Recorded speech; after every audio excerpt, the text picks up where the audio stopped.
This video will guide you through installation of a mobile radio and remote head intercom in the Kawasaki H2. Before we begin installation, it may help to have a visual of what your complete radio and intercom setup will look like when installed. With this installation, we will remove the bottom row of factory switch holes and mount the radio with a custom H2 radio mount. The remote head intercom will place the rocker switch controls in an open switch hole above the radio with the main intercom body mounted out of the way behind the glove box. Although not required, for this installation we will also be installing an optional lower panel below the radio to provide more switch options. For the H2, there are several lower panels available to provide convenient access to switches, jack mounts, switch pros, and more. We will also install a master power switch which will power your radio and intercom off and on with a flick of a switch. This helps prevent battery drain when your vehicle is not in use or in long-term storage. Alright, let's begin. First, remove the side panel off the center console. If adding rear seat communications, remove the rear seats. Seat backs can remain in place. Next, remove bolts and push pins from the cover panel shown here. We don't need to remove the cover, just remove the fasteners. We start by connecting power leads to the battery. This is done with the long power cables provided with your radio. Connect the red positive lead to the battery and connect the black ground to the negative terminal or chassis ground as shown here. If your kit is also for rear seat passengers, begin running your rear 16-foot intercom cables down the back of the seat towards the center console. We will pass the intercom cables and power lead cables under the panel we just removed the fasteners from. Continue to work the cables forward through the center console.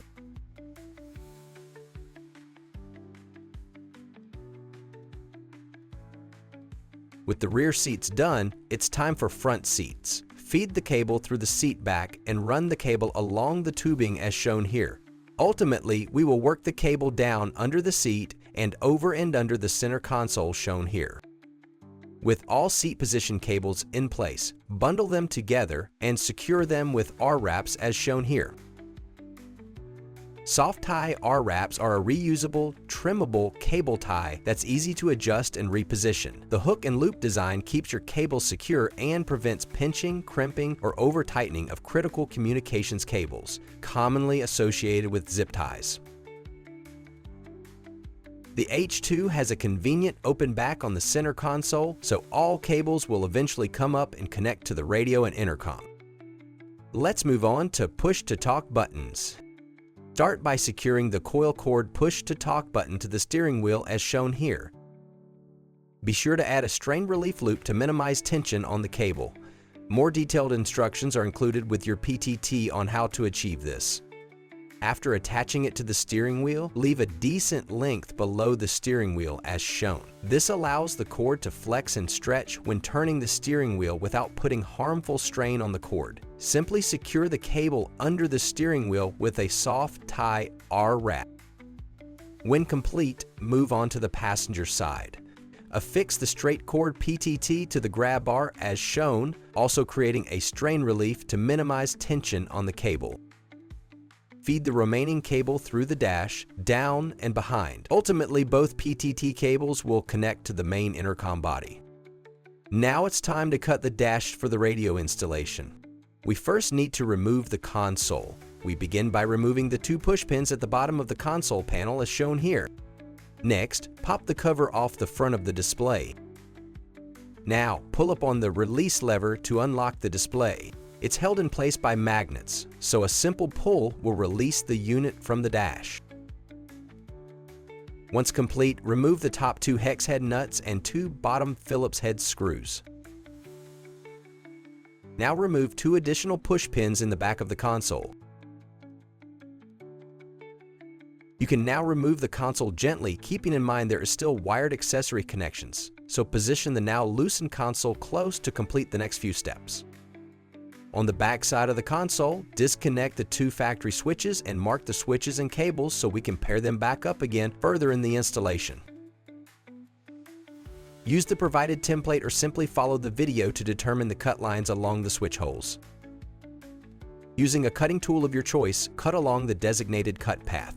If it helps you sleep better, you can clean up the rough cut edges that nobody will see with a box cutter or similar cutting tool. At this point, you can cut away any switch hole openings you need and install your switches as shown. Since we relocated the factory 2-wheel and 4-wheel drive switch to the switch hole above, we need to install the included sticker to identify the switch settings. Simply pull the knob off, peel and stick the decal shown here, and reinstall the switch knob. Now let's prepare the radio. Simply remove screws alongside the radio, attach the mount as shown, and reattach the screws on the side. Insert the radio mount assembly into the console as shown and secure it in place with 4 screws. Run the accessory hub cable up through the back of the console and we will simply keep it bundled up in this space. Next, we need to install the intercom body. The design of the remote head intercom kit uses a snap mount system to secure the main intercom body out of the way while leaving all your intercom controls on the rocker switch. This next video clip outside the vehicle may help to visualize how the snap mount is used to secure your intercom. We use the 2 bolts that came with your intercom and slide them into the channel alongside your intercom. The edge of the mount slides into the channel along the intercom, holding it in place while the bolts on the opposite side secure it into the mount. Tighten the bolts with a 10mm wrench. With that explained, we now need to install the snap mount that holds the intercom body.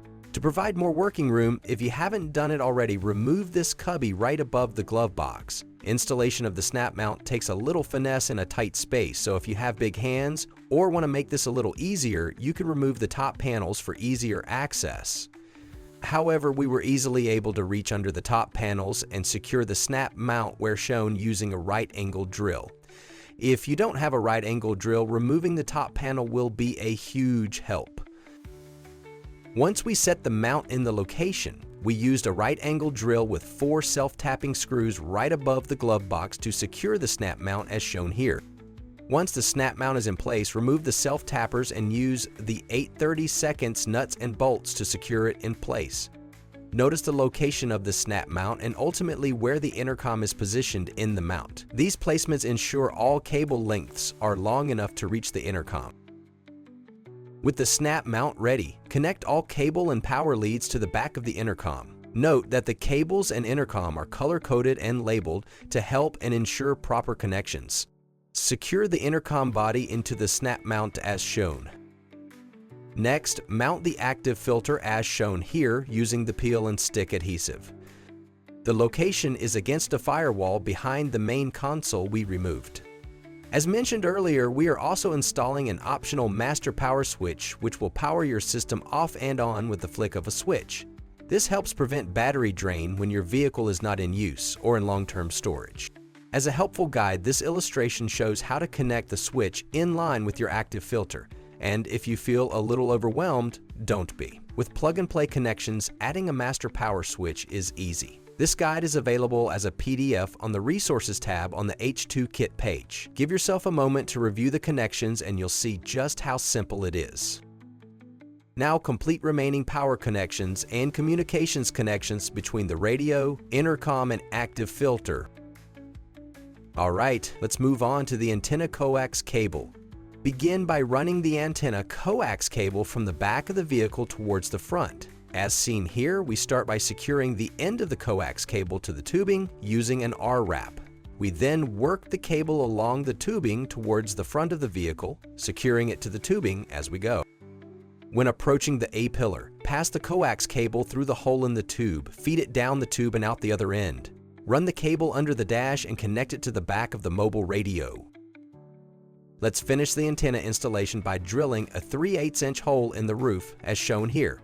The H2 has a perfectly marked location with these 2 cutouts on the molded bracing. With the hole drilled, insert the bulkhead into the hole. From the top of the roof, place the washer and NMO nut on the bulkhead. Notice we're holding the wrench vertically to tighten the NMO nut. We do this to reduce over-tightening the NMO nut, which can damage the NMO bulkhead. This should be snug, but again, not over-tightened. Hand tighten the antenna to the NMO nut, and this part of our installation is done.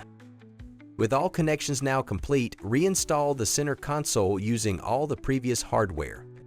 As mentioned earlier, we are also installing an optional lower panel to provide access to more accessory switches. Knowing that we have switch wiring to contend with, you can either drill a hole in the back of the cubby or take advantage of the existing gap between panels to pass cables through. Regardless of your choice, the lower panel installs easily and independently of the radio mount. So to add a lower panel, simply remove the 2 push pins at the bottom of the main console. Place your lower panel in position and reinsert the push pins. Secure the bottom of the mount with 2 screws and your lower panel installation is done. And that's it, your installation is complete. It's always best to test radio and intercom performance in an outdoor open area. As always, Rugged Radio stands by to help with any questions you have. You can always find additional resources such as manuals and videos at the bottom of the product page online. And as always, we're here to help, so give us a call for assistance. Get ready to go further.